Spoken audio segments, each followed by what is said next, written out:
እንዴት እንዳየው አቶ ልደቱ የተወሰነ ነገር ትንሽ ጥቂት ደቂቃዎቹ ወስዶ ሐሳብ ቢሰጠን ይቻላል ብዬ ስላሰብኩ ነው። ልደት እንዴት አየኸው የውይይት መድረኩን በአጠቃላይ ሰዎቹስ እንዴት ተቀበሉት ሐሳብህን የሚለውን አስረዳንና ከዛ ወደ ውይይቱ እንገባለን። በጣም ነው ማመሰግነው ሞገስ ለዚህ ይሄን መድረክ በማዘጋጀትህ በጣም ትልቅ ነገር ነው። አሁን ብቻ ሳይሆን ያው ቀደም ብሎ በሰነዶቹ ላይ 3-4 ውይይቶችም እንዲሁ አካሂደሃል።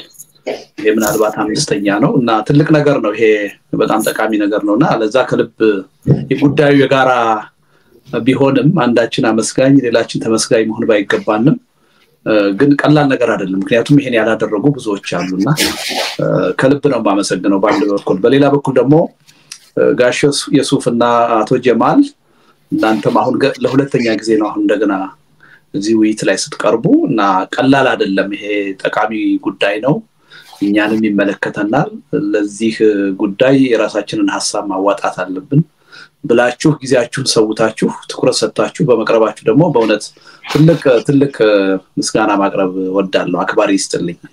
የጋራ ጉዳይ መሆኑን አምናችሁ ቀላል አይደለም። ከተለያየ አካባቢ ሁለት የተለያየ አህጉር ነው ያላችሁት እና በዚህ ጉዳይ ላይ ይሄን ያህል ሰፊ ተሳትፎ ማድረጋችሁ እኔ ከልቤ ነው በጣም ያስደሰተኝ እና ምስጋናዬም በጣም ከፍተኛ ነው ማለት እችላለሁ። እና በአጠቃላይ ሂደቱ በብዙ እጅ እንደውም ከጠበቁት በላይ ጥሩ ሆኖ ነው ያገኘሁት። አንደኛ በጣም በርካታ መገናኛ ብዙሃን ከሌላው ጊዜ በተለየ በዚህ ጉዳይ ላይ ውይይት ለማካሄድ ፈቃደኛ ሆነው ነው ያገኘኋቸው እና ቀላል አይደለም። ወደ 20 ሚዲያዎች በተለያየ መልኩ ተሳትፈዋል። ከ20ዎቹ ውስጥ 12ቱ እንደዚህ አይነት ውይይት እንዲካሄድ አድርገዋል። በአጠቃላይ የተካሄዱት ውይይቶች ከትናንትና በፊት 27 ውይይቶች ተካሂደው ነበር፣ ግን ውይይቱ ቀጥሏል። ዛሬም አንድ ሌላ ሚዲያ ላይ እንደዚሁ ውይይት ሲደረግ አይቻለሁ እና 28 ውይይቶች ተካሂደዋል ማለት ነው። ይሄ ቀላል ነገር አይደለም። በእነዚህ 28 ውይይቶች ደግሞ 53 ሰዎች ተሳትፈዋል። ይሄም ቀላል ነገር አይደለም። እነዚህ ሰዎች ደግሞ ከተለያየ ሃይማኖት፣ ከተለያየ ብሔር ማንነት፣ ከተለያየ ፖለቲካ አመለካከት የመጡ ናቸው እና ሪሊ ኢትዮጵያዊ መልክም ያለው ነው። ሁሉንም ለማሳተፍ በአንጻራዊነት የቻለ የውይይት ሂደት ነውና በጣም ውጤታማ ሆኖ ነው ያየሁት። ትንሽ ከውጤታማነት አንጻር ችግር ያየሁት አገር ቤት ነው እና አገር ቤት የተወሰኑ ሚዲያዎችን አነጋግረን 1-3 ሚዲያዎች ውይይት ለማካሄድ ፈቃደኛ ሆነው ነበር። 1-2 ሚዲያዎች በተወሰነ ደረጃ ተወያይተውበታል። የያስፔድ ሚዲያና የኛ የሚባል አንድ ሚዲያ ተወያይተውበታል። አንድ ሌላ ሚዲያ ደግሞ ሃመር የሚል ሚዲያ የራሱን ትችት አቅርቦበታል። 3 ሚዲያዎች ተሳትፈዋል። ግን በውይይት ሂደቱ አገር ቤት ውስጥ ያሉ በተለይ በፖለቲካ ነገር ተሳትፎ ያላቸው ሰዎች ታዋቂ የሆኑ ሰዎች እንዲሳተፉ ፍላጎት ነበረን እና አንዳንዶቹንም ማነጋግሬ ፈቃደኛ ነበሩ። ኋላ ላይ ግን ትንሽ አጀንዳው ትኩረት እየሳበ ሲመጣ ምናልባትም ደግሞ ጠቅላይ ሚኒስትሩ በዛ መጠን ወጥተው የዚህ የሽግግር ጥያቄን ሲያወግዙት መሰለኝ ያው የፍርሃት ስሜት ተፈጠረ እና አንዳንዶቹም ደግሞ በሌላ ጉዳይ አቶ ይሸዋስ ሲታሰሩ የፍርሃት ሁኔታ ተፈጠረና አገር ቤት የምፈልገውን ያህል ውይይት አልተካሄደበትም። እኔ አንዱ እንደ ድክመትና እንደ አልተሳካ ነገር የቆጠርኩት ይሄ ነው። ከዛ ውጪ ግን በጣም ስኬታማ ውይይት ነው የተካሄደው። የውይይቱ ሂደት በጣም ሰፊ ከመሆኑ የተነሳ በጣም ብዙ ትችቶች ቀርበዋል እና እኔ እስካሁን ድረስ ጽፌ ያስኳቸው ወደ 99 ትችቶች ቀርበዋል። ከነዚህ ውስጥ ወደ 52 የሚሆኑት እንትኑን የሰነዱን ሐሳብ በአግባቡ ካለመረዳት የተነሱ ሆነው ነው ያገኘሁት፣ በሚስ አንደርስታንዲንግ ማለት ነው። ሌላዎቹ ቀሪዎቹ 40 ምናምን ሐሳቦች ግን ያው በአቋም ልዩነት በአመለካከት ልዩነት የቀረቡ ትችቶች ናቸው እና በጣም ሰፊ የሆነ ግብአት የተገኘበት ሂደት ነው እና ከዛ በላይ ግን ቅድም እንዳልኩት የተለያየ ማንነት የተለያየ ፖለቲካ አመለካከት ያለን ሰዎች ግን ልዩነት ብቻ ሳይሆን የጋራ አገርና የጋራ እጣፈንታ ያለን መሆኑን አምነን በዚህ ሂደት ተሳታፊ ሆነን መታየታችን እኔ ትልቅ ነገር ይመስለኛል በሌላ ቦታ ብዙ ጊዜ የማይታይ ጉዳይ ነው ብዙ ጊዜ ሚዲያዎች ተመሳሳይ ሰው ነው የሚጋብዙት ከራሳቸው አመለካከት ጋር የሚሄድን ሰው ነው የሚጋብዙት እና በመድረኮቹ የሚነሱት ሐሳቦች አንድ አይነት ናቸው በአብዛኛው በዚህ ሂደት ግን በዚህ ሰነድ ግን የተደረገው ውይይት በጣም የጦፈ ክርክር በጣም የተለያየ አመለካከት የተንጸባረቀበት ነበርና እኔ በእውነት በሚዲያዎቹም እንደናንተ አይነቶች ሰዎችም ደግሞ ኮሚትድ ሆነው ቀርበው የራሳቸውን ሚና ለመጫወት ባደረጉት ጥረት ሂደቱ በጣም ውጤታማ ሆኗል ብዬ ነው የማስበው ቀሪዎቹ ሂደቶችም በዛው መጠን ውጤታማ ይሆናሉ የሚል ተስፋ ነው ያለኝ ይሄን ካልኩ የሚበቃ ይመስለኛል አጠቃላይ ጉዳይ ጥሩ አመሰግናለሁ ልደት ምናልባት ያስቀመጥክበትን መንገድ ጥሩ ነው ከተደራሽነት አንፃር አክሰስ አንፃር ቢሆን ከጠበቀው በላይ ነው ያልከው እኔም እንደዛ ነው ያየሁት ምክንያቱም ከዚህ በፊት ሲያሳድዱ የነበሩ ወይም ደግሞ የተለየ ሐሳብም የማይቀበሉ ያንተም ጽሁፎችንም ላይ የማይወያዩ ሰዎች የተወያዩበት መታየቱም በሌላ መልኩ በስብጥርም ቀደም እንዳልከው በፖለቲካ ልዩነትም ሆነ በኢትዮጵያ ከተለያየ ኢትዮጵያ ክፍል ላይ የመጡ ሰዎች መሳተፋቸው እኔም እንደ ጥሩ ነገር ነው ያየሁት በግሌ የሚገመገምኩት ነገር ሰው ይሄ ከተደራሽነት አንፃር ነው የኢትዮጵያ የተደራሽነት ውስጥ ነው የሚገባውና የጠቅላይ ሚኒስትሩ ራሱ እንደ አንድ ትልቅ ውይይት አጥተው እሱ እንደዛ ወጥቶ ነገሩ ንዴቱ እንዳለ ሆኖ አልፋት መልሶ ኢምፓክቱ አስተታዩ ወል እንግዲህ ምንድነው እሳቸው በዛ ጉዳይ ላይ ከዚህ የተለየ አቋም እንደማይኖራቸው ብዙም ጥርጥር አልነበረኝም እኔ ያው ዶክመንቱም ላይ ተጽፎ እንዳያችሁት ወደ አዲስ የሽግግር ሂደት ለመግባት የጠቅላይ ሚኒስትሩ ሚና ከዜሮ በታች ነው ብዬ ነው የጻፍኩት እንደውም እንቅፋት ነው የሚሆኑት ስለዚህ ከሳቸው እንደዛ አይነት ነገር ቀድሞውንም አልጠብቅም ነበር እንደውም አንዳንድ ሰዎች ቅሬታ ነበራቸው እንዴት ሚናቸው ከዜሮ በታች ነው ትላለህ የሚል ቅሬታ ነበራቸው ግን እሳቸው ራሳቸው በአደባባይ ወጥተው እንደው በእሳቸው ዘመን ብቻ ሳይሆን እስከ ወዲያኛው የሽግግር ቢባል ጉዳይ የማይታሰብ ነገር ነው የሚል አቋም ነው የገለጹት ለኔ አዲስ ነገር አይደለም የማልጠብቀው ነገር አይደለም ግን ምንድነው አንድ ያሳየው ነገር አለ ለኔ በጣም ቁም ነገር ሆኖ ያየሁት ነገር ምንድነው እሳቸው ይሄን ንግግር ሲናገሩ ይሄን ንግግር በመቃወም ደረጃ ህብረተሰብ ውስጥ የታየው ቁጣ የሚገርም ነበር እንዴት እስከ ወዲያኛው የሽግግር ሂደት ያስፈልግም ይላሉ የሚለው አንዳንዶቹ በዚህ ሰነድ ላይ ለመወያየት ራሱ ፈቃደኛ ያልነበሩ መገናኛ ብዙሃን በዚህ መጠን ሲያወግዟቸው አይቻልም እና እኔ ያስተላለፈልኝ መልእክት ምንድነው ህብረተሰቡ ውስጥ የፖለቲካ ኤሊት ውስጥ የሽግግር ጉዳይን አንድ አማራጭ መፍትሄ አድርጎ የማየት አስተሳሰብ በሰፊው መኖሩን አሳይቷል ምናልባት እሳቸው በዛ መጠን ባይናገሩ ይሄን ነገር ባግባቡ ለመለካት የሚቻል አይመስለኝም እሳቸው ከተናገሩ በኋላ ግን የእሳቸው ንግግር በመቃወም የተደረጉትን የሐሳብ ልውውጦች ሳይ ይሄ እንደ አንድ አማራጭ ቢያንስ እንደ አንድ አማራጭ ሰዎች ይያዩት እንደሆነ በደንብ አሳይቶኛል እና ይሄን ነው ያገኘውበት እንግዲህ ሚስ አንደርስታንዲንግ ጋር ተያይዞም ነው ዛሬም የተወሰነ ነገር የበለጠ ያጠራን የምንወያየውና ቀደም በሁለት ካቴጎሪ ያስቀመጥካቸው እዚሁ ላይ ሚስ አንደርስታንዲንግ ደግሞ 52 ነበር ቀደም ያረከው 53ኛ አላደርግልህ እኔ ደግሞ እንዴት ነው 53ኛ ያረኩት ስለ ጠቅላይ ሚኒስትሩ ንግግር ላይ ምን አደረጉት ጠቅላይ ሚኒስትሩ ወጥቶ በአቶ ልደቱ የሽግግር መንግስት ላይ ውሃ ቸለሰበት ነው የሚሉትና አሲፍ የሽግግር መንግስትን ፕሮፖዝ አድርገ ከዚህ በኋላ እንደማይቻል አድርገው ነው አሁንም ራሱ ወፍራም ሚስ አንደርስታንዲንግ ነው ማለት በዚህ ንግግር ላይ ራሱና 53ኛ አድርገዋለሁ እኔ ምን ትላለህ 50 እንትን ነው እሱ ላይ ሰፋ ያለ ሚስ አንደርስታንዲንግ ልክ ጥያቄው የዚህ የሽግግር ሂደት ጥያቄ ለመንግስት እንደቀረበ አድርጎ ይማሰባል እኔ እንደዛ አይደለም እንደውም እዛ ሰነዴ ላይ ምንም በጥያቄ የሚፈታ ችግር የለም በትግል ብቻ ነው የሚፈታው የሚል ነውና በዋናነት ይሄ አጀንዳም የቀረበው ለተቃዋሚ ጎራና ለህዝቡ ነው ይሄን የጋራ አጀንዳ ልናደርገው ይገባል የሚለው እንጂ በመንግስት በኩል ይሄን ሐሳብ የመቀበሉ እድል እጅግ በጣም ጠባብ እንደሆነ በተለይ በጠቅላይ ሚኒስትሩ በኩል ደግሞ ከዜሮ በታች እንደሆነ ዜሮም አይደለም ከዜሮ በታች እንደሆነ አስቀድሜ ነው የገለጽኩት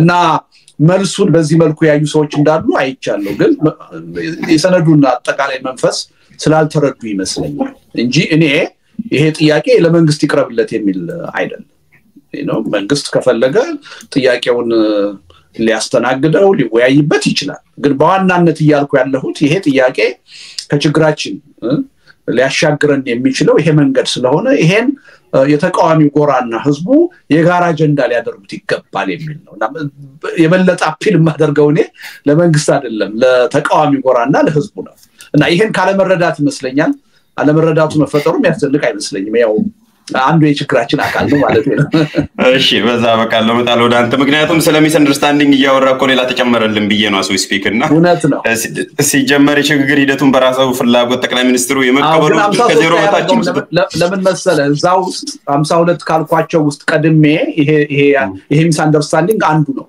ሌሎች ሰዎች ማንስተውት ነበር ኦኬ እዛው ሲገባል ጥሩ እሺ ወደ ጀማል ልመለስና በአጠቃላይ ባለው ነገር ላይ ተወልደቱ ያለውን አስታከ ጨምረ መሄድ ትችላለህ ግን በዋናነት በዛ በሁለቱም ሰነድ ላይ ከዚህ በፊት ባለፈው በተወያየነው ላይ ያቀረብናቸው ነገሮች ዋና የምትላቸው የምትለይባቸው ሐሳብ ልዩነት አለኝ ብለ የምታስበው ወይም የበለጠ ቢብራራ ይሻላል ብለ የምታስበው ነገር ካለ ብታነሳ ፈቅድልሃለሁ ጀማል እሺ አመሰግናለሁ እድሉን ስለሰጠኝ አቶ ልደቱ ባለፈው ጊዜ አሁን ወደ ሐሳቦች ከመግባቴ በፊት ያው ሃውስሆልድ ኔም ነው ኢትዮጵያ ፖለቲካ ውስጥ እንደውም አንድ ወቅት ሲናገር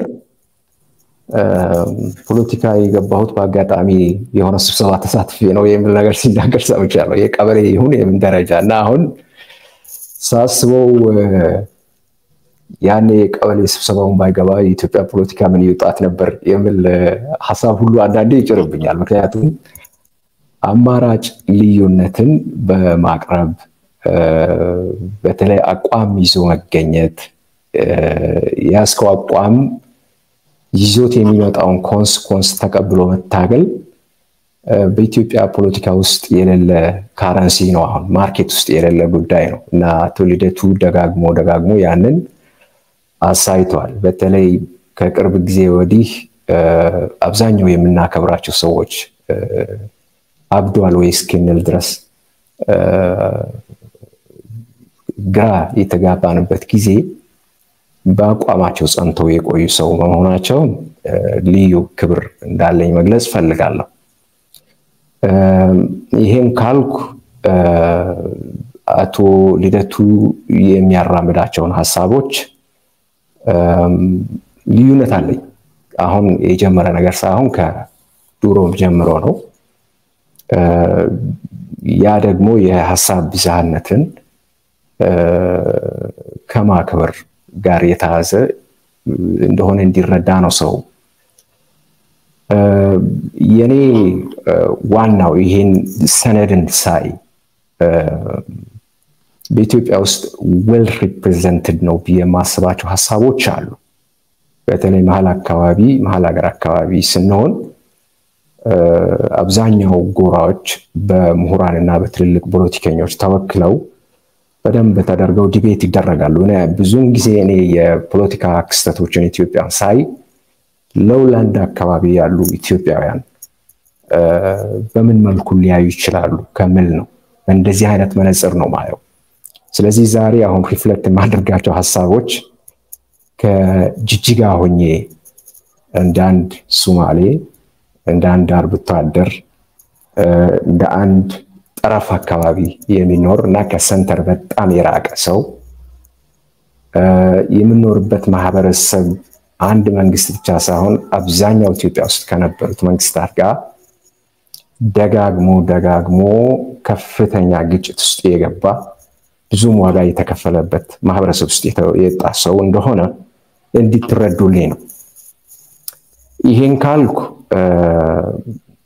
በኢትዮጵያ ውስጥ ብዙ የሚነገሩ ግን በአግባቡ የኢትዮጵያ ህዝብ ማይጠቀምባቸው ማለት ውጤታቸውን የማያቸው ጉዳዮች አሉ አንደኛው ሰላም ነው ከዴይሊ ፐርላንስ ጀምሮ መንግስት ከሚያወራው ነገር በየቀኑ ሰላም ይላል ውጤት አልባ ሆኖ ቀርቷል ሁለተኛ ስለ ዲሞክራሲ በብዛት ይወራል ሲነገር ነበር የህዝቦች ሐሳብ የመግለጽ ሪፕሬዘንትድ የመሆን በነጻነት የፈለጉትን መሪዎች እንዲተዳደሩ የማድረግ እሱም ቢሆን ኢሉሲቭ የሆነ ጉዳይ ሆነዋል ከ2018 ጀምሮ የነበረው የዚህኛው መንግስት ስራ ከጀመረ ወዲህ ደግሞ ይሄ የሽግግር ፍትህ የሚባል ነገር መጥቷል። እንደ አንድ ከችግሮች የመውጫ መንገድ ሆኖ ያገለገለ ጉዳይ ስለነበረ እሱም አንድ ጊዜ የሀገሪቱ የፖለቲካል ዲስኮርስ ውስጥ የገባ ጉዳይ ነበረ።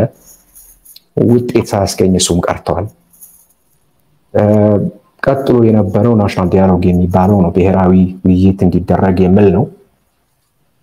እሱም ቢሆን ምናልባት አሁን ከገባንበት አዘቅት ያስወጣናል የሚል አንዳንድ ተስፋዎች ነበሩ። ዞሮ ዞሮ ውጤቱን ያው አይተናል።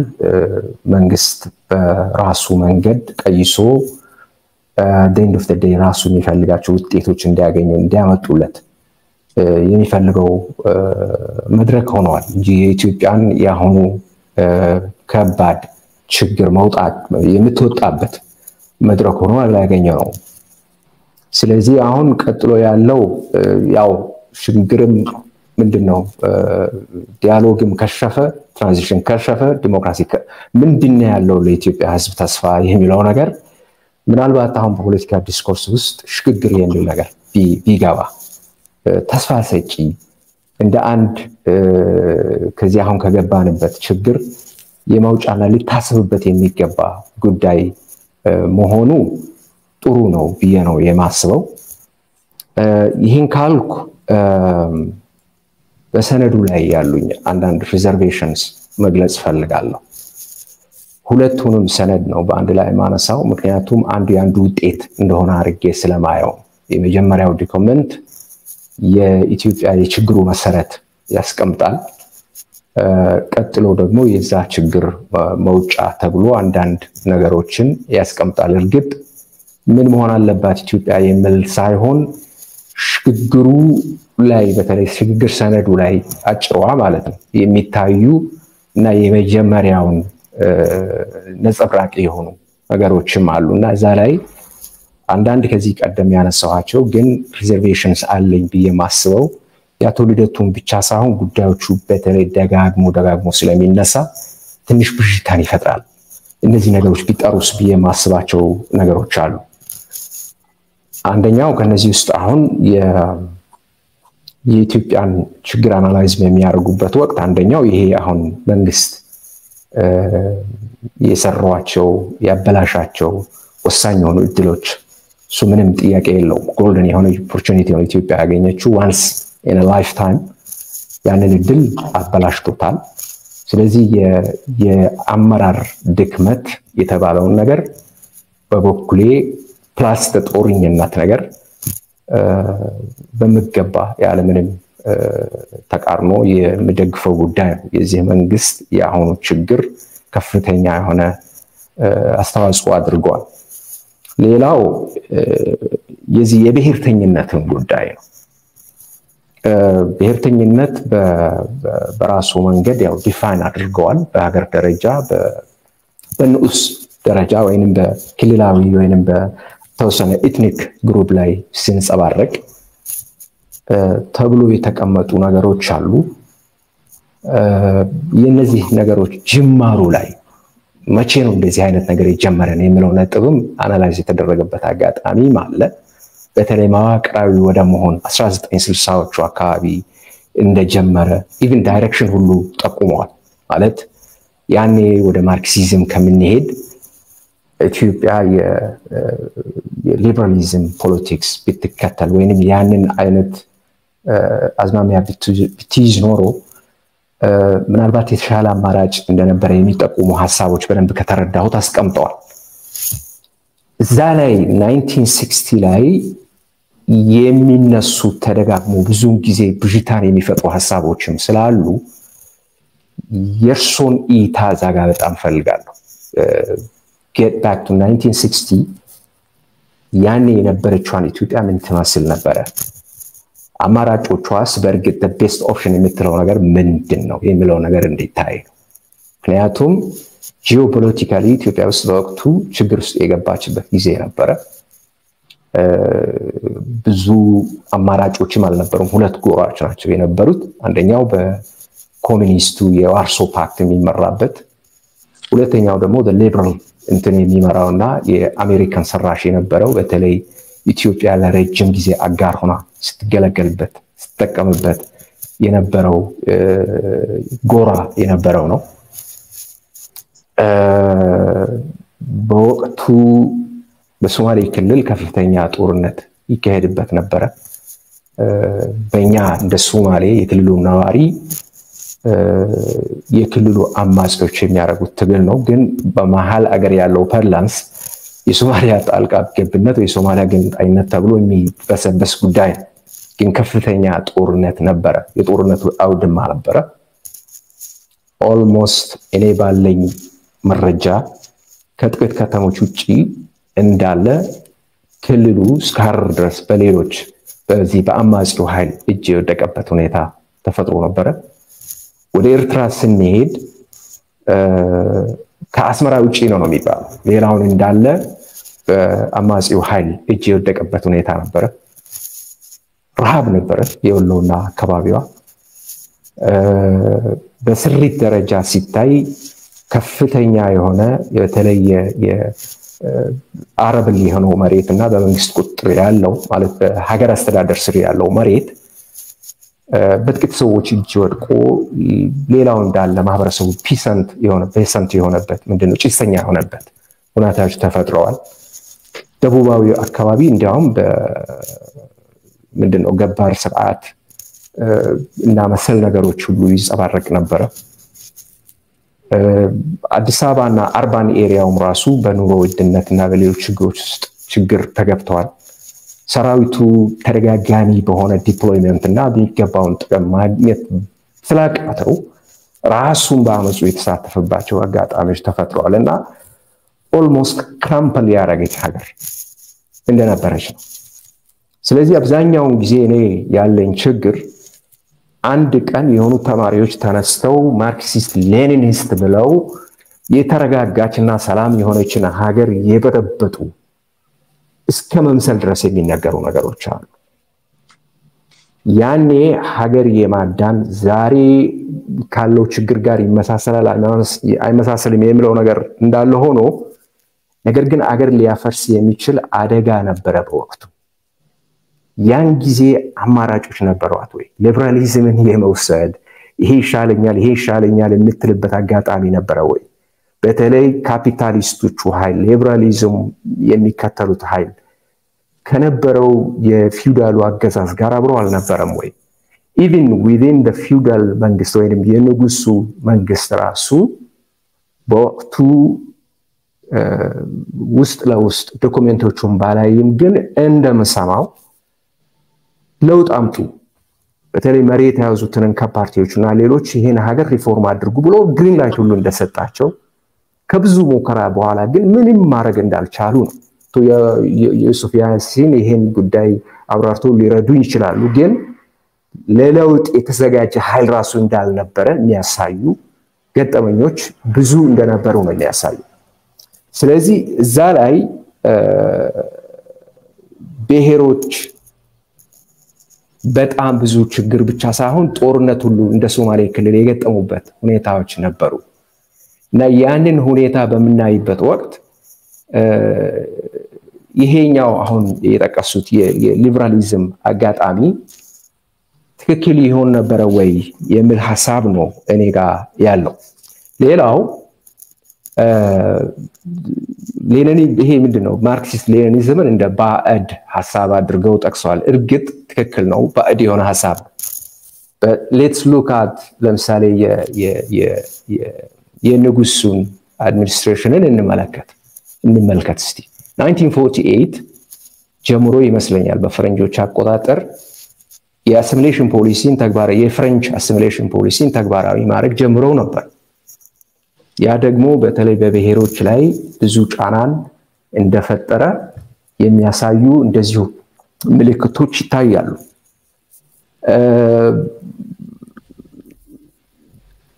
ስለዚህ በሶስት ባዕድ የፖለቲካ ሐሳቦች መሃል አንዱን ይዘን መሄዳችን ምን ችግር አለው? ለምሳሌ በተለይ አሁን እዚህ ላይ ለማንሳት የምፈልገው ጉዳይ ስለ ብሔራዊ ምንድነው ስለ አገር አቀፍ አሲሚሌሽን ምንድነው ስለ ሀገር አቀፍ ብሔርተኝነት የሚል ነገር አንስተዋል። ስለ ሀገር አቀፍ ብሔርተኝነትን ስናይ የጻፉት ኮንዲሽንስ አሉ። አንድ አራት የሚሆኑ የዛ የሀገር አቀፍ ብሔርተኝነት ማሳያ ናቸው ብለው የጠቀሱት እነዚህ ኮንዲሽንስ ከ1960ዎቹ በፊት አልነበሩም ወይ? 1948 አሲሚሌሽን ፖሊሲ መከተል ከጀመርን ጀምሮ እስቲ እሱንም እንዲታብራራው ነው። ሌላው በሽግግር ሰነዱ ላይ በተለይ ሽግግር እንዴት የሚለው ሁለተኛው ዶክመንት ላይ የህገ መንግስቱ ማሻሻያ በሚል በኔ እይታ ማለት ነው አለመረድ ማለት ሚስኮንሰፕሽን ከሆነ ልታስተካክለኝ ትችላለህ። ግን ህገ መንግስቱን ሰስፔንድ የማድረግ እንድምታ አለው።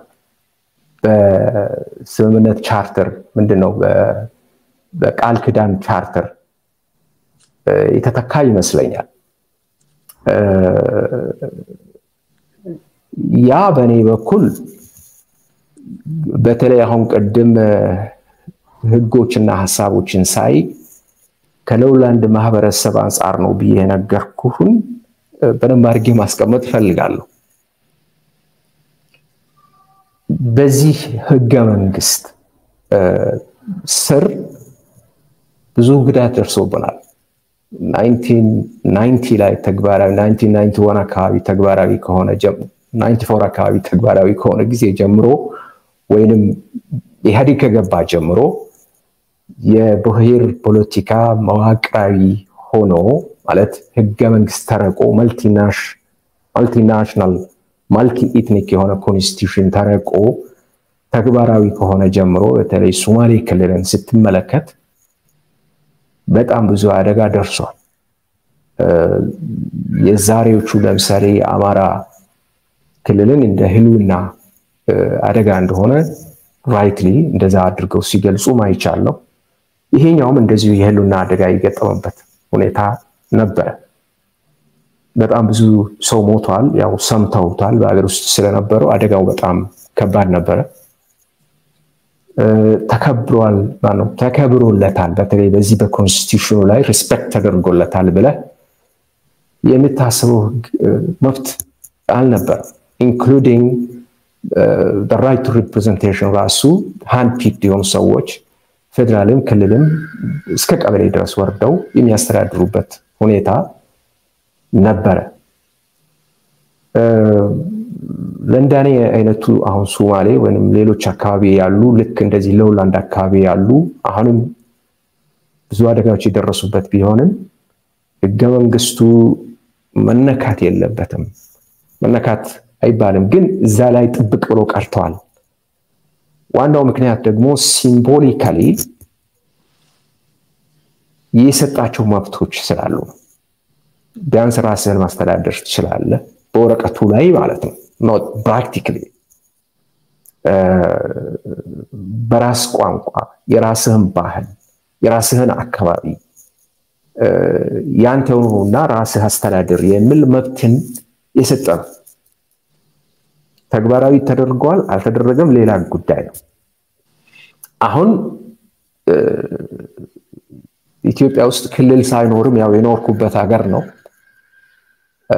at some point in time እኔ ጉዞ ለማድረግ መላለስ ነበር ከክልል ማለት የራሴ ቤተሰብ ከሚኖርበት ወደ መሃል ሀገር በትምህርትና በተለያየ ምክንያት ወርዶ የመሄድ ገጠመኞች ነበሩ። መታወቂያ የትምህርት ቤት ዶክመንት የሚባል ነገር ብዙም ለኔ እንደማንኛውም ኢትዮጵያ የሚሰራ ነገር አልነበር። ተጨማሪ ታርጋ ያለው የይለፍ ወረቀት ነበር። ቢያንስ ከእንዲህ አይነቱ ህይወት ዲፓርት አድርገናል፣ ብዙ ተጉዘናል። ቢያንስ የሶማሌ ክልል የሚባል አስተዳደር ምንም ይሁን ውስጡ ያለው አለ።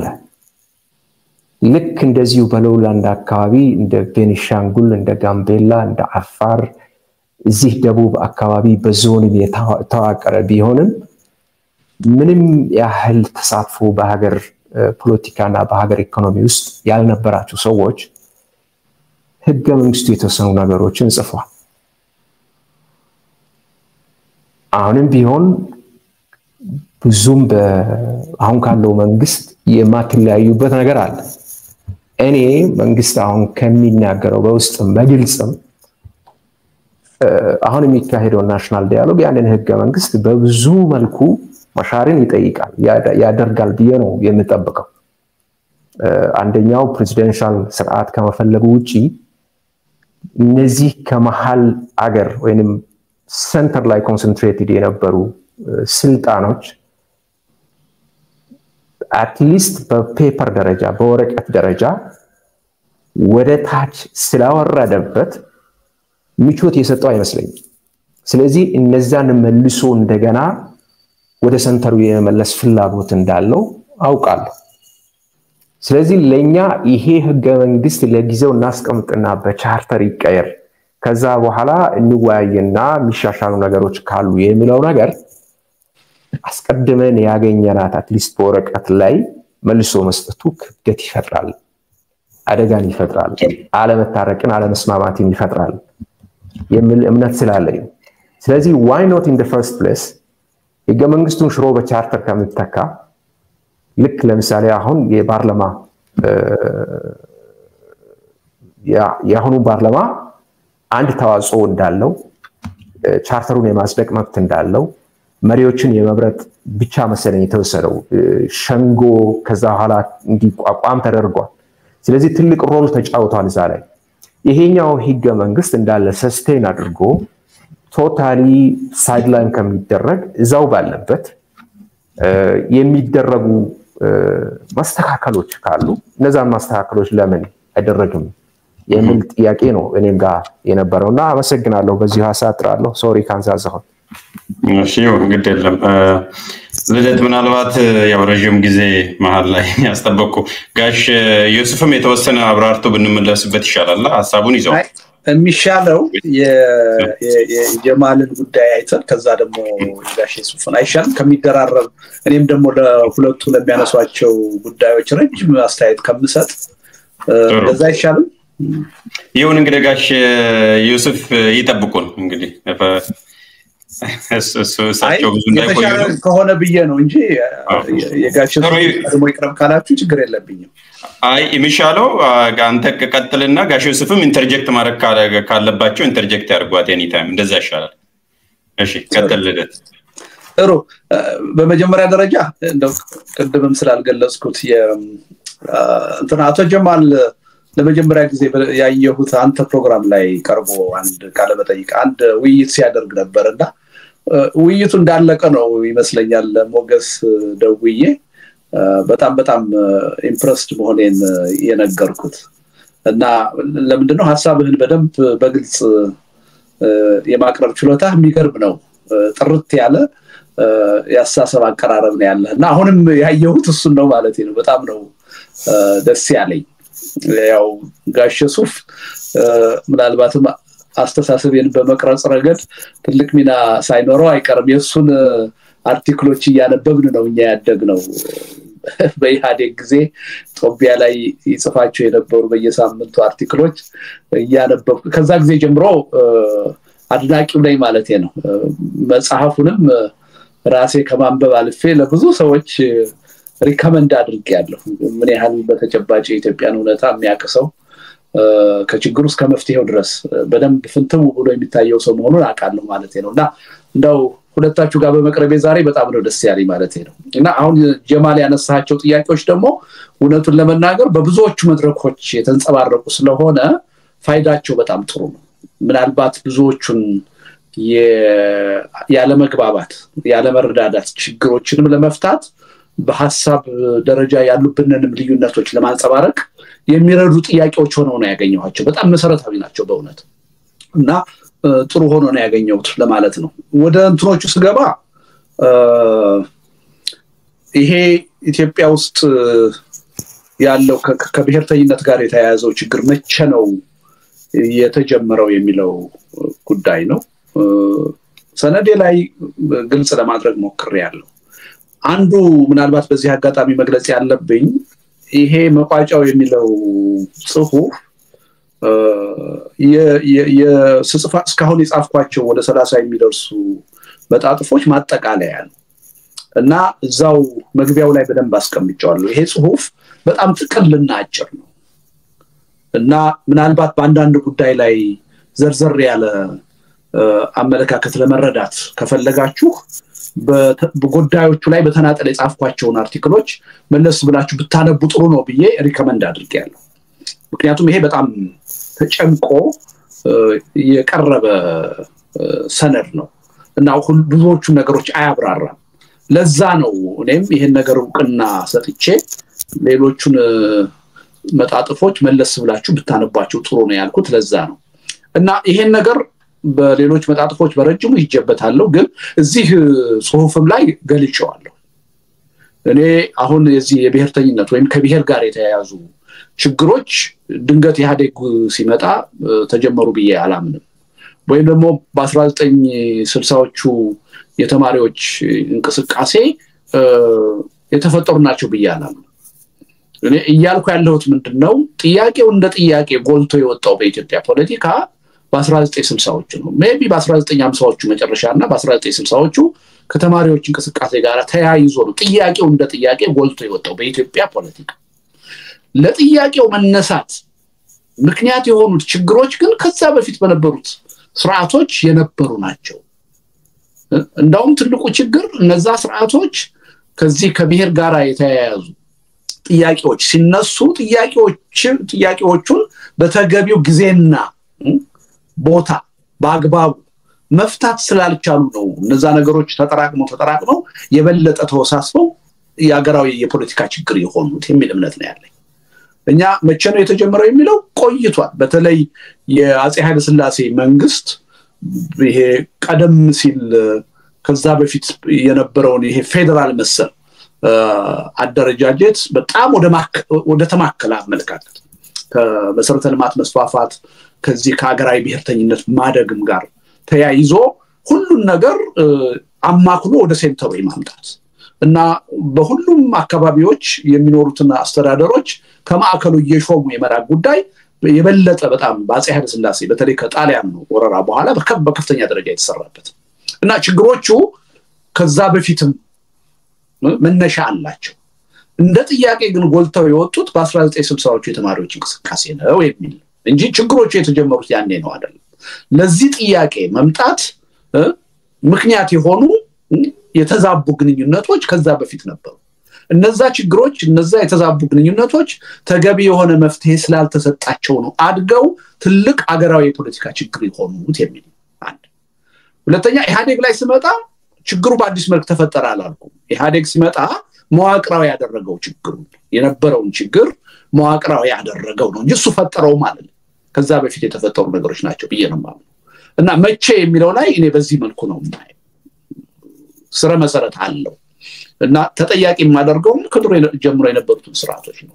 አካባቢያዊ ጥያቄ ሲመጣ ከብሔር ጋር የተያያዙ ከቋንቋው ጋር ከባህል ጋር ከመሬት ስሪት ጋር የተያያዙ ጥያቄዎች ሲመጡ እነዛ ጥያቄዎች በአግባቡ በወቅቱ ትኩረት ተሰጥቷቸው ተፈተው ቢሆን ኖሮ ትልቅ የፖለቲካ አጀንዳ ሆነ አይሆንም ነበር።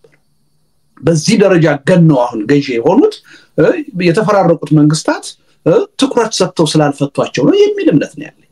ያ ደግሞ የሆነው ይሄ አገራዊ ብሔርተኝነት መዋቅራዊ ነበር እና የብሔር ጥያቄን የልዩነት ጥያቄን ማንሳት እንደነውር ይቆጠር ነበር እና የነበረው አገራዊ ብሔርተኝነት ትልቁ ጉድለቱ ውስጣዊ ልዩነትን ለማስተናገድ ፍላጎት አልነበረ። እንዳውም ውስጣዊ ልዩነቶች ሲነሱ እንደ ሀገር ማፍረስ እንደ የውጭ ኃይል ተቀጣሪ አድርጎ የመፈረጅ እና የማድበስበስና የማዳፈን አዝማሚያ ነው የነበረው። ያ አሳድጎት ነው ዛሬ ላይ የደረስነው የሚል እና እዚህ ላይ ያለኝ አቋም ግልጽ ነው ማለቴ ነው እንጂ ተማሪዎቹ ፈጠሩትም አላልኩም ወይም ኢህአዴግ ፈጠረው አላልኩም። ጥያቄው በጥያቄ ደረጃ በአገር ደረጃ በኢትዮጵያ ፖለቲካ ገኖ የወጣው ግን በተማሪዎች እንቅስቃሴ ነው። ቢበዛ ከ1950ዎቹ መጨረሻ ጀምሮ የበለጠ ደግሞ ከማርክሲዝም ሌኒኒዝም ሪዮት ጋር ተያይዞ ነው የበለጠ የብሔር ጥያቄ የሚለው ትልቅ ጥያቄ ሆኖ በኢትዮጵያ ፖለቲካ የመጣው የሚል እና እንደምናውቀው እስከ 1966 ምናምን ድረስ እኮ የብሔር ፖለቲካ የሚያራምድ ድርጅትም ኢትዮጵያ ውስጥ አልነበር። ኢቭን የብሔር ጥያቄ ኢትዮጵያ ውስጥ ገዢ ነው ብለው የሚያምኑ ሁሉ ህብረ ብሔራዊ በሆኑ ፓርቲዎች ውስጥ ነበር የምናገኛቸው። ኢህአፓ ውስጥ በኢሶን ውስጥ ምናምን ነበር የምናገኛቸው። ከዛ በኋላ ነው በድርጅት ደረጃ ራሱ ይሄን አጀንዳ ኮር አጀንዳ አድርገው የተሰባሰቡ ፓርቲዎች መፈጠር የጀመሩት። እና ይሄን ለማለት ነው እዚህ ላይ ግልጽ ይመስለኛል የኔ አቋም ማለት ነው። አንዳንዶች ግን ልክ ኢህአዴግ የፈጠረው ወይም ዘለግ ካለ ተማሪዎች የፈጠሩት ችግር አድርጌ እንደማያደርገው ሐሳብ የሰጡ ሰዎች አይቻለሁ። ያ ስህተት ነው። የኔ ሐሳብ እንደዛ አይደለም። እኔ ኢትዮጵያ ውስጥ በጣም በርካታ የተዛቡ ግንኙነቶች ነበሩ።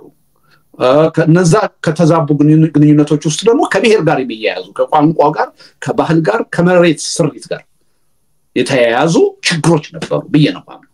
እነዛ ችግሮች በተገቢው ጊዜና ሁኔታ መፈታት ስላልቻሉ ነው አድገው ትልቅ ሀገራዊ ፖለቲካ የሆኑት የሚል ነው። እና ተጠያቂነቱን ዘለግ አድርጌ ወደ ኋላ ነው የምወስደው ማለት ነው።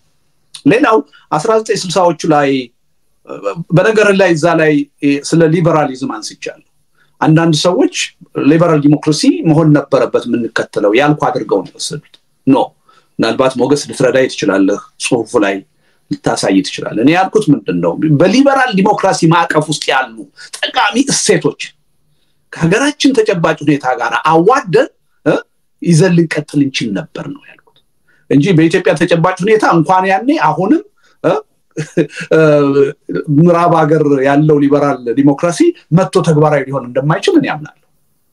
በግብ ደረጃ ልናስቀምጠው እንችላለን። በኢትዮጵያ ተጨባጭ ሁኔታ ግን ካለንበት የሶሺዮ ኢኮኖሚክ የእድገት ደረጃ አንፃር ሊበራሊዝምን ባለበት ሁኔታ አምጥተን ልንተገብረው እንችላለን እንኳን ያኔ አሁን። ስለዚህ ያኔ ያልኩት ምንድነው በሊበራል ዲሞክራሲ ማዕቀፍ ውስጥ የሚታወቁ ጠቃሚ እሴቶች ነበሩ። ኢቭን በንጉሱ ጊዜ ማቆጥቆጥ የጀመሩ እነሱን ከኢትዮጵያ ተጨባጭ ሁኔታ ጋር እንዲገናዘቡ አድርገን ወደ ማርክሲዝም ሌኒዝም ከመሄድ ይልቅ ያን ይዘን መቀጠል እንችል ነበር የሚል ነው። ይሄ እንግዲህ ሃይንድ ሳይት ወደ ኋላ መለስ ብለን ስናይ ነው። እኔም ራሴ የዛ ትውልድ አካል በሆን ኖሮ ተማሪዎቹ ካደረጉት እንቅስቃሴ የተለየ አደርግ ነበር ወይ ብዬ ራሴ ስጠይቅ አይመስለኝም።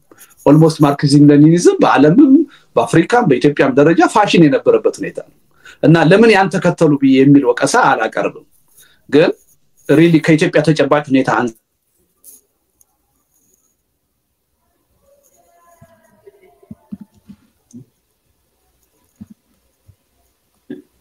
የማን የተቋረጠው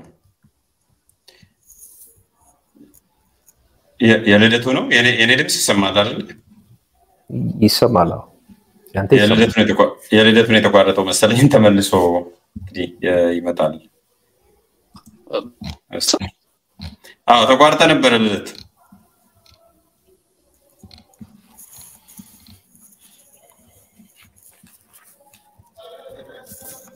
ወይ ተመልሶ እንግዲህ ይምጣ።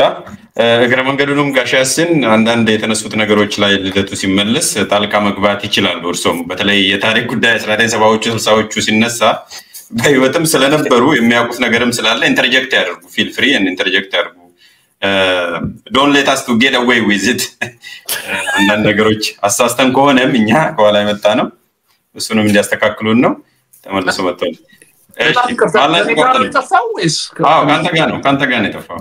ምንም የነካሁት ነገር የለም። ለምን እንደሆነ አላውቅም። ሊሆን ይችላል፣ ሊከሰት ይችላል። እየጠበቅን ያለ ነው። ስለ ሊበራሊዝም ነው እያወራ ያለው። እንኳን አሁን አይደለም ያን አይደለም አሁንም። እና ምንድነው እንግዲህ ጋሽ ዮሴፍ የበለጠ ሊያስረዳን ይችላል። የማርክሲዝም ሌኒዝም ዋናው መነሻ የወዛደሩን የበላይነትም አይደለም የወዛደሩን አምባገነንነት እናሰፍናለን የሚል ኢትዮጵያ ውስጥ ሜቢ 0.5 ሊባል የሚችል የወዛደር መደብ ወይም ማህበረሰብም አልነበረም ያኔ። ሁለተኛ ኢትዮጵያ በጣም ሃይማኖታዊ የሆነ ህዝብ ያለበትና ፊውዳሊስቲክ በሆነ አስተዳደር ውስጥ የነበረ ህዝብ ነው እና በፍጹም ያን የማርክሲዝም ሌኒኒዝም ሊቀበል የሚችል ማህበረሰብ የነበረበት አገር አይደለም። ከኛ ሀገር ተጨባጭ ሁኔታ በብዙ ርቀት ላይ ያለ አስተሳሰብ እና ሪሊ ያን ለኢትዮጵያ ይጠቅማል ብሎ አምጥቶ ለመጫን መሞከር እኔ ስህተት ነው ብዬ ነው የማምነው። ይሄን ስል ግን በዛን ጊዜ እኔ እንደነሱ ወጣት ሆኜ ወይም ደግሞ ለአቅመ አዳም ደርሼ ቢሆን ኖሮ እነሱ የተሳሳቱትን ስህተት አልሳሳትም እያልኩ አይደለም። ኢን ሃይንድ ሳይት ነው መቼም አሁን እየፈረድን ያለ ነው። በዛ መልኩ ቢታይ ጥሩ ነው እና እኔ የ1960ዎቹ ትውልድ ዋናው ትችቴ የሚመነጨው ምንድነው ለመንቀል ብቻ ነው የሰራው ያን የንጉስ ስርዓተ ማህበር ወይ ማገዛዝ ነቅለን ምንድነው ምንተካው በማን ነው ምንተካው የሚለው ነገር ተገቢ ትኩረት አላገኝም ነበር ለዛም ነው በወታደሮቹ የተጠለፈው ስለዚህ እኔ መሰረታዊ ችግሩ እሱ ይመስለኛል ሁለተኛ የጎሉ አይሁኑ እንጂ ያኔ እየተሄደበት ያለው የተማሪው እንቅስቃሴ ትክክል አይደለም የሚሉ ድምጾችም ነበሩ ግን ሰሚ አልነበራቸው እንደ ኋላ ቀር ነበር የሚቆጠሩት እንጂ ይሄ ነገር ለኢትዮጵያ አይበጅም አያዋጣንም ወደ ባሰ ችግር ውስጥ ነው የሚከተን የሚል አስተሳሰብ የነበራቸው ሰዎች አሉ እና ኢንክሪመንታል የሆነ ቀስ በቀስ ለውጥ ነው የሚያስፈልገን በተለይም ደግሞ ኮንስቲቲዩሽን አሻሽለን ያለውን የፊውዳል ወይ የንጉስ አገዛዝ ወደ ኮንስቲቲዩሽናል ሞናርኪ ብንቀይረው ይሻላል የሚል አስተሳሰብ የነበራቸው አሉ አድማጭ ግን አልነበራቸው እና ሞር በጣም በስሜት የሚካሄድ ነው የነበረው በጥራዝ ነጠቅነት የሚካሄድ ነው የነበረው ያ ነው ችግሩን ወደ ተሻለ መፍትሄ እንዳንሄድ ያደረገን ያ ነው የሚል ነው እና ያ የተማሪዎች እንቅስቃሴ ደግሞ ያመጣው ለውጥ የለም ደግሞ ያልኩ አይደለም አለ በጣም ሊቆጠሩ የሚችሉ ጠቃሚ የሆኑ ለውጦችን በኢትዮጵያ አምጥቷል ግን ከጥቅሙና ከጉዳቱ ስናመዛዝን ያው ውጤቱ የሚነግረን ይመስለኛል ኢትዮጵያ ከአንድ ችግር ወደ ሌላ ችግር ነው እየተሸጋገረች የመጣችው ያ ችግር ደግሞ እየተንከባለለ የዛሬም ችግራችን ሆኗል የሚል ነው የኔ ትችት ሌላው ያነሳው ነገር ምናልባት እዚሁ ላይ ነጥብ ልጨምር ልደትኔም የስክሪኑ አድማጭ ተመልካቾችም ሊያዩት ይችላሉ ገጽ 12 ላይ አድማጭ ተመልካቾችም ሄደው ማንበብ ይችላሉ ዶክመንት ያላቸው ለሱ ነው ዲስፕሌይ ያደረኩት ስለ ብሔርተኝነት ያወራው እዚህ ነው በግልጽ አስቀምጠዋል የብሔር ጥያቄ በአገራችን ቢያንስ ከ1950ዎቹ ቢያንስ ነው ጀምሮ ጥያቄ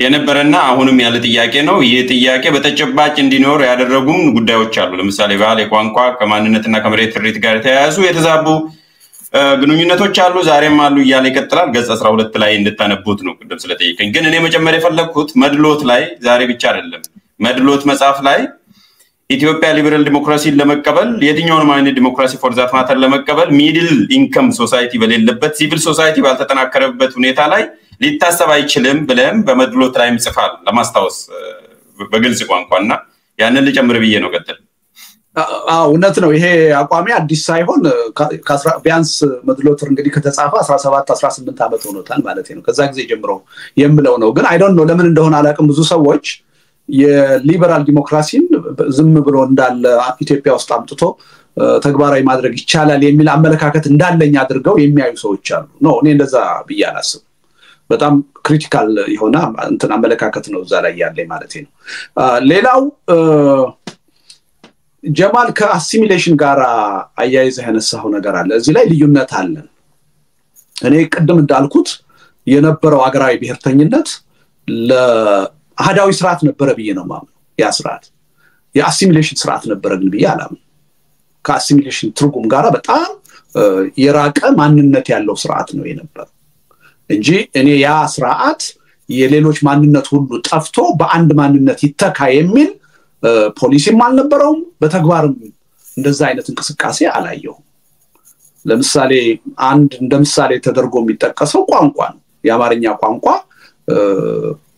መዋቅራዊ ነው ያኔ የሀገራዊ ቋንቋ ነው ወይም ደግሞ ብሔራዊ ቋንቋ ተደርጓል ብሔራዊ ቋንቋ ሲደረግ ግን የሌሎች ቋንቋዎች አይነገሩ የሚጥፉ ተብሎ አይደለም የተለያየ ቋንቋ ተናጋሪዎች አለን ግን ለሀገር ግንባታው ሂደት አንድ ምንግባባበት ቋንቋ ደግሞ ቢኖር የተሻለ ነው ይሄን ተማሩ ይሄን ወቁ የሚል ነው እንጂ የራሳችሁን አጥፍታችሁ በዚህኛው ቋንቋ ተኩ የሚል ፖሊሲ ኖሮ ያውቃል ብያለሁ እና በፈረንሳይ በጣሊያን በጀርመን የታዩት አይነት የአሲሚሌሽን አካሄዶች ኢትዮጵያ ውስጥ ተተግብሯል ብያለሁ በተግባር አዲስ አበባ ነው ሴንተሩ በአዲስ አበባ ዙሪያ በጣም ብዙ ቋንቋዎች ይነገራሉ እነዛ ስርዓቶች እነዚህን ቋንቋዎች ለማጥፋት ጥረው ቢሆን ኖሮ ቢያንስ አዲስ አበባ አካባቢ አንሰማቸውም ነበር አሁን አዲስ አበባ ከተማ ዙሪያውን ራሱ ኦሮምኛ ቋንቋ ተናጋሪዎች በደንብ ነው ያሉት በጥቂት ኪሎ ሜትር ርቀት የጉራግኛ ቋንቋ ተናጋሪዎች አሉ ይሄን አዲስ አበባ ሲኖሩ ኦሮምኛንም ጉራግኛንም ጥለው አይደለም አማርኛ የሚናገሩት መርካቶ በአብዛኛው ሰው ጉራጌኛ ነው የሚነጋገረው እስካሁን ድረስ ማለት ይቻላል እና ከአሲሚሌሽን ጋራ ይሄዳል ብዬ አልወስድም እኔ አንዱ እንደ ልዩነት ሊታይ የሚችለው ይሄ ነው አሃዳዊ መንግስት ነበረ እስማማለሁ ሴንትራላይዝድ የሆነ አሃዳዊ መንግስት ነበረ ለውስጥ ልዩነቶች ለውስጥ ቅራኔዎች ተገቢ ትኩረት የማይሰጥ እና ደግሞ አገራዊ ብሔርተኝነትን መዋቅራዊ ያደረገ መንግስት ነበረ ብያምናለሁ እስከ ደርግ ድረስ ነገር ግን የአሲሚሌሽን ፖሊሲ ነው የሚባለው ነገር ተጨባጭ መረጃም የለም በተግባርም ያን የሚያሳይ ነገር የለም ለዛም ነው 85 ብሔረሰቦች ከነባህላቸው ከነቋንቋቸው ዛሬ ኢትዮጵያ ውስጥ ያገኘናቸው የማጥፋት ሙከራ ቢኖር ኖሮ ቢያንስ ወደ ጠረፍ አካባቢ ያሉት ላይ እንኳን ባይደረስ በአዲስ አበባ ዙሪያ ያሉት ልዩነቶች ይጠፉ ነበር እስካሁን አልጠፉም እነዛ ልዩነቶች ራሱ እምብርት የሆነው የመንግስት መቀመጫ አዲስ አበባ ውስጥ እንኳን አሉ ሽሮሜዳ ሄደን ዶርዝኛ ኮመን ነው እዛ ያሉ የጋሞ ተወላጆች ቋንቋቸውን ይጠቀማሉ መርካቶ ሄደን ጉራጌዎች ቋንቋቸውን ይጠቀማሉ ኦሮሞዎች ትግሬዎች አዲስ አበባ ቋንቋቸውን ይጠቀማሉ ግን አንድን ቋንቋ የመግባቢያ ቋንቋ በማድረግ በአገር ደረጃ በኢትዮጵያም የተጀመረ አይደለም ሌላው ዓለም ሁሉ ይሄድበት እኔ ያስተት ነው ብያለሁ ግን ደግሞ የቋንቋ ጥያቄ ነበራቸዋል ለምሳሌ አዲስ አበባ ዩኒቨርሲቲ መግባት ኮምፐልሰሪ ለምን ይሆናል አማርኛ ቋንቋን ተፈትኖ ማለፍ ለምን ግዴታ ይሆናል የሚል ጥያቄ ነበራቸዋል እሱ በተወሰነ ደረጃ የተወሰነ ህብረተሰብ ላይ ዲስአድቫንቴጅድ እንዲሆኑ አድርጓል ብያምናለሁ መስተካከል የነበረበት ጉዳይ ነው የኛም ቋንቋ የሥራ ቋንቋ መሆን አለበት የሚል ጥያቄ ያላቸው ብሔሮች አሉ ኢትዮጵያ ውስጥ ብሔረሰቦች አሉ ይሄ ጥያቄ በአግባቡ መስተናገድ ነበረበት ብያምናለሁ ለምን አንድ ቋንቋ ብቻ ሁለትም ሶስትም አራትም ሊሆን ይችላል ብያምናለሁ በነገራችን ላይ እኔ አባል የሆንኩበትና መስራች የሆንኩበት ኢዴፓ የዛሬ 23 24 አመት ነው ኦሮሚኛ ቋንቋ ተጨማሪ የሥራ ቋንቋ መሆን አለበት ብለን በፖለቲካ ፕሮግራማችን ውስጥ ያካተተ እና በዚህ ደረጃ የነበረውንም የተዛባ ግንኙነት በደንብ ነው የምረዳው ነገር ግን እነዛ የነበረው መዋቅራዊ በሆነ ሁኔታ ስርዓታዊ በሆነ ሁኔታ የአሲሚሌሽን ፖሊሲ ይራመድ ነበር የሚለው ላይ አልስማማም አህዳዊ መንግስት ነበር እስማማለሁ ለልዩነት በቂ ትኩረት የማይሰጥ አገራዊ ናሽናሊዝም ላይ የሚያተኩር መንግስት ነበር እስማማለሁ የውስጥ ቅራኔዎችን ተገቢ ቦታ የማይሰጥ አለመስጠት ብቻ አይደለም የሚያፍን ስርዓት ነው ነበር ከብሔር ጋር ከተለያዩ ጉዳዮች ጋር ከሃይማኖት ጋር የተያያዙ ጥያቄዎችን በአግባቡ የማያስተናግድ ትኩረት የማይሰጥ ስርዓት ነበር ብየነው ማለት አሲሚሌሽን የሚለው ነገር ግን በኔ በኩል አልስማማበትም እንደ አንድ ልዩነት ይሄ የሚስ አንደርስታንዲንግ ጉዳይ ሳይሆን እዚሁ ላይ ኢንተርጀክት ላድርግ ልደት አንድ ጥያቄ በተደጋጋሚ የሚነሳልና ጋሽ ዩሱፍንም ልጋብዘው በህይወት ስለነበሩ አሁን ልደቱ እንዳሉት አሃዳዊ ስርዓት ነው የነበረው ግን አሲሚሌሽንስ ፖሊሲ አልነበረም ስላሉ የርሶንም እይታ ኢንተርጀክት እንዳለ ረጅም ሰዓትም ኦልሞስት ወደ 40 ምናምን ደቂቃ ስለተጠበቁም እሱን ፈልጋለሁ ከዛ በፊት ግን አይ አሲሚሌሽን ፖሊሲን ለማድረግ ስላልጣሩ ሳይሆን ስላልቻሉ ነው ብለው የሚመልሱ ሰዎች አሉ ብዙ ጊዜ በየመድረኩ አንተም ሰምተህ ይሆናል ጥረዋል ሞክረዋል ግን አልቻሉም አለመቻልና አለመፈለግ ይለያያል ብለው ለሚያነሱት ያንተ መልስ ምን ይሆናል ነው ጀማል ኦፍ ኮርስ በኋላ ላይ ተመለስበታለህ በራስ ጊዜ እኔ እንዳንደው ወይ ዴቪልስ አድቮኬት ሊጫወት ብዬ ነው ሶ የኔም ጥያቄ አለ ልደቱ እንዲሁም ደግሞ ጋሽ ዩሱፍም ኢንተርጀክት ማድረግ ይችላሉ ኦኬ ነበር ለአንዳንድ ነገር ለማለት ፈልጌ ነበር ግን የተለያዩ ነገሮች ተነስተዋል ስፔሲፊካሊ ግን አሁን ስለ አሲሚሌሽን አልነው ሌላ ነገርም አልነው ዋናው ዓላማው ኔሽን ቢልዲንግ ነው አንድ ወደ ኔሽን በዚህ በማርክሲዝም ብቻ ሳይሆን በሌላም እነዛ አንድ የሆኑት ሀገራት በምን መልክ ነው አንድ የሆኑት የተዋሃዱት ጣሊያንም ይሁን ጀርመንም ይሁን ፈረንሳይ ቀደም ብላ መሰለኝ እና እንደዚህ ምሳሌዎች ስለነበሩ I think assimilation ብሎ የሚሉ ሰዎች እኔ በግልጽ ይሄንን እንደ አንድ ምሳሌ የሚያስቀምጡት አቶ ሌንጮ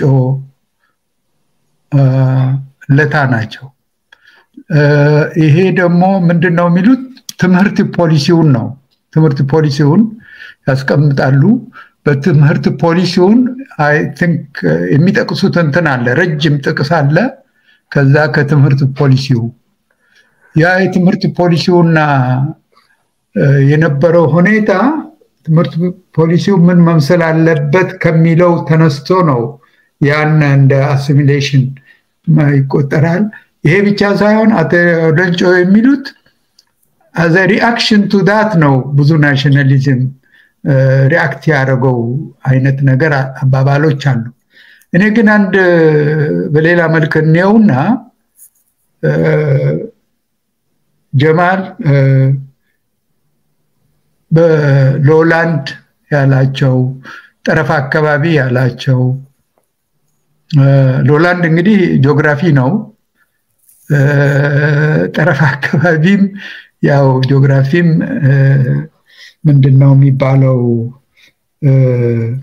ፐሪፈሪ እንግሊዝኛው ሴንተር ፐሪፈሪ ሪሌሽንሺፕ ፐሪፈሪም ማርጂናላይዝድ የመሆን ጉዳይ ነው እና እንደዚህ የመሳሰሉት ነገሮች ስላሉ አይ ቲንክ ምንድነው ሁለት እንትኖችን ብንወስድ በአንድ በኩል የኦጋዴን ጉዳይ አለ በሌላ በኩል ደግሞ የኤርትራ ጉዳይ አለ one from the east one from the north ምንድነው እዛ ያለው ሁኔታ የተለየ ነው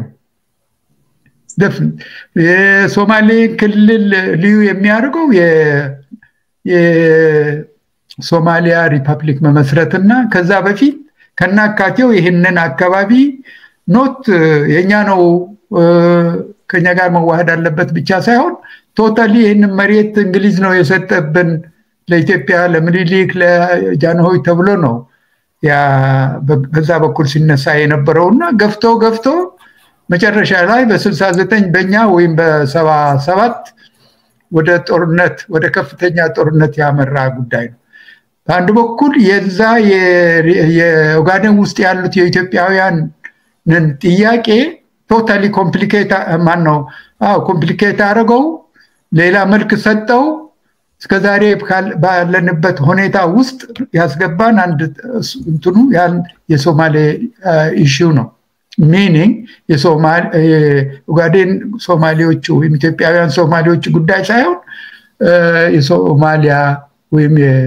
የታላቋ ሶማሊያ የመመስረት እቅድና ያ በዛ በኩል የፈጠረው ሁኔታ አለ እሱ ትልቅ እንትን አለው ማለት ነው ኢምፓክት አለው በዚህ በኢስ በኩል በኖርዝ በኩል ደግሞ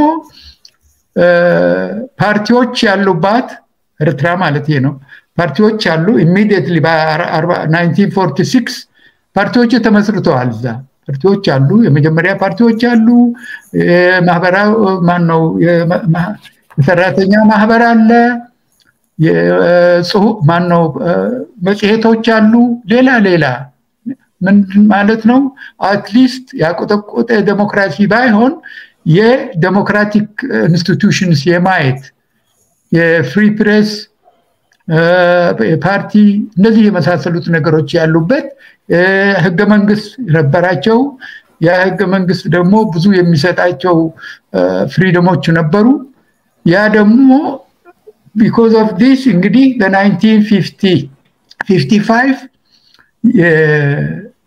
የንጉሳዊ መንግስት ህገ መንግስትን የመለወጥና revised constitution የ1930ን የ30ውን ሪቫይዝ የማድረጉ ተገደደ ማለት ነው ወይም የግድ አድርገው ማለት ነው so these two things are ትንሽ ይለያሉ ከሌላው ከሰሜን ማነው ደቡብ ካለው ከዌስት ካለው ብለን እንገምትና እነዚህ የተለየ ሁኔታ እዛ ኤርትራ ውስጥም ይሁን ኦጋዴን ውስጥም ይሁን ስለተፈጠረ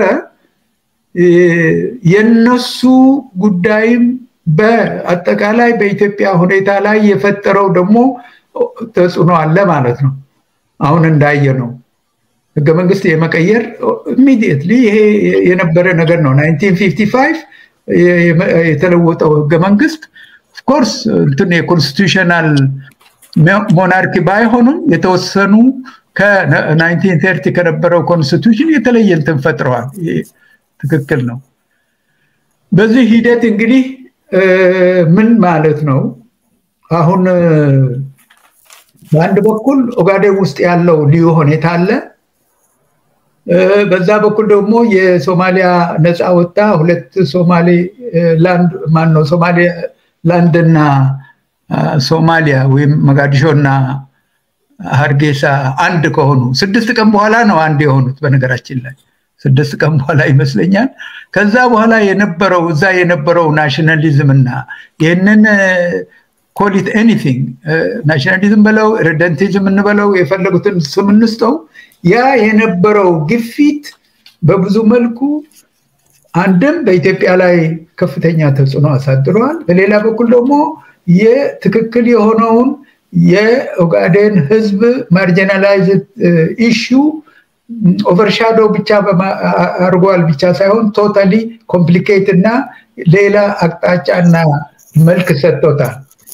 ስቲል ዛሬም ቢሆን ስቲል እስከ ዛሬም ቢሆን ሶማሊያ ውስጥ ያለው ሁኔታ ከዛ ጋር የተያያዘና በሶማሊያ እንግዲህ በሶማሌ ውስጥ ባለው የዚህ የክላን ፖለቲካ ምን በለው call it anything ዛሬም የተለያዩ ላንዶች በሚባልበት ጊዜ ጁባላንድ ፑንትላንድ እያልክ ስትሄድ ዋናው መሰረቱ ክላኖች ናቸው። እነዚህ ክላኖች ደግሞ አንድ የተዋሃዱ ናቸው። አምሹር ጀማል በደንብ ያስረዳን ይሆናልና አንድ ኤክስቴንሽን ስላላቸው በዛ ኤክስቴንሽን አሁንም እየተካሄደ ነውና ያን በዚህ መልኩ የተፈጠረው ችግር የዛ የሎላንድ ማርጂናላይዜሽን እና ከሌላው መብቶችም ይሁን ከሌላ የመገለሉ ጉዳይ ኦቨርሻዶውድ ሆኗል በዛ በሶማሌ ናሽናሊዝም እና በዛ መልክ በነበረው ግፊት 1960 1964 1977 ላይ ወደ ጦርነት ሚኒንግ እዛ ያለው ሶማሌ ህዝብ መነሳሳትና ለራሱ ጥያቄዎች መነሳቱ ሳይሆን ሶማሊያ ያንን መሬት በግድ ወስጄ ከራሴ ቴሪቶሪ አዋህዳለሁ የሚለውን ግፊት ነው ለኢትዮጵያ ህዝብ እንደ ናሽናል ሴኩሪቲ ትሬት የታየው። በዛ መልክ ነው የሶማሌ ጉዳዮች በብዙ መልኩ የታየው። አሁን ጀማል ያልከው እኔ የተለየ እንትን ነበረ ወደዛ መሄድበት ጊዜ መታወቂያዬ ለየት ያለ ነበረ ብለሃል። ትክክል ነው። ለየት የሚለው it is because of the emergency situation ማለት እኮ under normal circumstances እንትን ማድረግ ማትችለው ከህግ ውጭ in all other languages በነገራችን ላይ emergency የሚባለው ማነው exceptional situation ነው። exceptional situation ነው እንግዲህ በብዙ ቋንቋዎችና ያን exceptional situation ስለተፈጠረ ነው በዛ አካባቢና እና ከዚህ ለይተን ወይም መለየት ባይቻልም በዚህ መንፈስ እንየው። በተለይ እነዚህ ሁለት ሚኒንግ ኤርትራ ውስጥ የነበረው ሁኔታና በኋላ ደግሞ እነዛ ኤርትራ ውስጥ የነበረው ሁኔታ በምን መልኩ እየተለዋወጠ እንደመጣና ኤርትራ በነገራችን ላይ በአመዛኙ 1956 ሱዳን ነፃ ከወጣች በኋላ ነው በብዙ መልኩ እየገፋ የመጣው። ለምን? ምክንያቱ the leaders of ELF ወይም ዋና ታጋዮቹ የመጀመሪያ የELF 12 መሰሉኝ 12 ይሄ የELF ሊደርስ የፍሮንቱ ሊደሮቹ almost all of them የሱዳን ሰራዊት ውስጥ የነበሩና ከሱዳን ሰራዊት ውስጥ የወጡ ሰዎች ናቸው። 1956 ሱዳን ነፃ ትወጣለች። ከዛ በኋላ ለዛ ለኢስት በተለይ ኢስት ኤርትራ ላለው ህዝብ ለየት ያለ ሁኔታ ነው የሚፈጠረው። እነሱ ደግሞ ኦሬዲ እርሻው አለዛ እርሻው ምንድነው ኦሬዲ ያ ኢስት ሎላንድ ውስጥ የነበረው በአመዛኝ የሙስሊም የሆነው ህዝብ አንደኛ ፌዴሬሽኑን አልተቀበሉም። ፓርቲያቸው ደግሞ በአመዛኙ ራቢጣ ነው ወይም ራቢጣ ለእስላሚያ ነው። throughout ዩኤንም ሲኬድም ያን የአቋማቸውን በዛ መልክ ለውጦች ነበሩ። ስለዚህ የነበረው ተጨባጭ ሁኔታ እንውሰድና ተጨባጭ ሁኔታው ይሄ ነበረ። በዚህ ተጨባጭ ሁኔታ ተነስተን ነው አሁን እኔ እንግዲህ እንዳጋጣሚ ተማሪ ነበርኩ አዲስ አበባ ዩኒቨርሲቲ በዛን ጊዜ በተባለው not only that የመንግስትና የተማሪው ንቅናቄ ኮንፍሮንቴሽናል በሆነ መልኩ ሲጋጩ በነበሩት ሁኔታ መቼ ነው የምንለው በ1969 መሆኑ ነው 68 ነው 69 ነው 69 ላይ ነው እንግዲህ የተማሪው ንቅናቄ መሪ ጥላሁን ግዛው የተገደለው። በዛን ጊዜ እኔ የዛ ጥላሁን ግዛው መሪ በነበረበት ኮሚቴ አባል ነበርኩ ማለት ነው፣ የተማሪው ማህበር ኮሚቴ ማለት ነው። ስለዚህ እንዳጋጣሚ ሆኖ የታሪክ ምስክር ነኝ ማለት ነው በቀጥታና እነዚህ ለምን ያኔ ይሄንን ለምን ሆነ እነዛም ለምን ወደ ማይሆነው ኮሙኒዝም እንዴት ሄዱ ወዘተርፈ ምንለው ነገር በህንድ ሳይት ብቻ ሳይሆን ያኔ በነበረው ሁኔታ ሁሉም ለውጥ ያስፈልግ ነበረ። እንኳን ተማሪዎቹ የንጉሱ ጠባቂዎች ሚኒንግ ምንድነው የሚባሉት ጋርዶቹ እንበላቸው የጋርዱ ጀነራል ነው አይደለም እንደ መንግስቱ ነው አይ የክቡር ዘበኛ እንግዲህ በሌላ አባባል ክቡር ዘበኛ እንግዲህ አሳመርከው እና የክቡር ዘበኛ ሰው እንግዲህ ስራው ንጉሱን መጠበቅ ነው። ያ ሰው ነው እንግዲህ ሪቤል ያደረገው ምን ማለት ነው የነበረው ሁኔታ you have no choice but to want a change ለውጥ የመፈለጉ ጉዳይ ከዛ ተነስቶ ነው። ስለዚህ ይህንን ሁኔታና በአካባቢያችን ያለውን ሁኔታ አይተን እንግዲህ በግብጽም በሌላም የነበሩ ሪቮሉሽኖች አሉ ሌላም አለ እና ይህንን ሴታፑን በዚህ መልክ ነው ዛሬ በብዙ መልኩ እንሰማለን። ያ ማነው ዋለልኝ መኮንን ያን በእንትን ያችን አርቲክል ባይጽፍ ኖሮ የሚሉ ሰዎች አሉ። it's not a matter of writing an article በዛን ጊዜ በጻፉ ሳይሆን የነበረው ሁኔታ ነው አርቲክሉ እንዲጻፍ የሚያደርገው እና እሱ ነው የጻፈው ነው አይደለም ሌሎች ናቸው የጻፉት ማለት ጥያቄዎች መጠየቅ ይቻላል። ግን ለታዝ ሴታፑን የነበረው ሴታፕ እንውሰድ በዛ ሴታፕ የሆነውን መሆን የሚችለው ሆነዋል። መሆን የሚችለው ከሆነ በኋላ አሁን የደረስንበት አሁን ዛሬ ፖሲብሊ ወደ እየተግባባን የምንመጣበት ሁኔታ ነው ምናየው። ምክንያቱም ያር ቁጭ ብለን እየተነጋገርን ነው። እንዳጋጣሚ ሌላ እንትን ልንገራችሁና ያኔ ወደ ኢትዮጵያ 1969 የሶማሌ ወረራ የሚባለው አግሬሽን ነው for that matter ምክንያቱም ያ 700 ኪሎ ሜትር ወደ ኢትዮጵያ የገባው የዚያድ በሬ ሶማሌ ሰራዊት ነው እንጂ የኦጋዴን አማጽያን አይደሉም። ለኔ በዚህ ላይ መከራከር ይቻል ይሆናል። ስለዚህ ያኔ እኔም እዛ ነበርኩ አፋር አካባቢ አሁን ዛሬም በነገራችን ላይ በዛ መሬት አካባቢ ነው አፋርና ሶማሌ ወይ ኢዛ ሶማሌ እየተጣላ ያለውና ድንበራችን አዋሽ ነው ድንበራችን ናዝሬት ነው አፋሮችም ሶማሌዎች ናቸው ኦሮሞዎችም ሶማሌዎች ናቸው ወዘተርፈ መጣ ማአት ብዙ የተባለ ነገር አለ። ያን ደግሞ እንዳልነበረ አድርገን መሄድ አንችልም። ምክንያቱም that was the real ለቀረው ኢትዮጵያዊ መሃል ሀገር ላለውና በየቦታው ላለው ያን አይነት አግሬሽንና የቴሪቶሪ